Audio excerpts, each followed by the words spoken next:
Mummy તું શું કરે છે? જય શ્રી કૃષ્ણ. તું શું બનાવે છે? બસ જો આ મખાના છે. શું છે? મખાના. આ મખાના શેના માટે હોય છે કે આપણે હાડકા નબળા પડી ગયા હોય, કેલ્શિયમ ના હોય, હાડકામાંથી કટકટ અવાજ આવતો હોય તો આ મખાના રોજ તમે 5-7 જેટલા ખાઓ એટલે તમારા શરીરમાં મજબૂતી રહે અને શરીરમાંથી જે હાડકાનો અવાજ આવે છે કાં તો કેલ્શિયમ ઓછું છે એનાથી તમારું શરીર સારું રહે.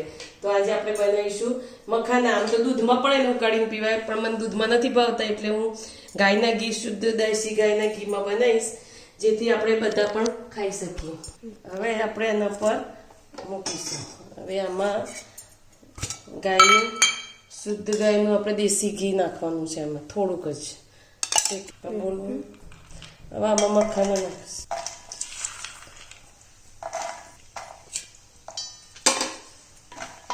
ગેસે શેકવાનું થોડા થોડા બહુ આને શેકાવા નહીં દેવાના, આપણે થોડા કડક થઈ જાય ગાયના ઘીમાં એ રીતના જ કરવાના. પછી ગેસ બંધ કરી દેવાનો. પછી આપણે એમાં થોડી હળદર નાખીશું, સામાન્ય મરચું નાખીશું,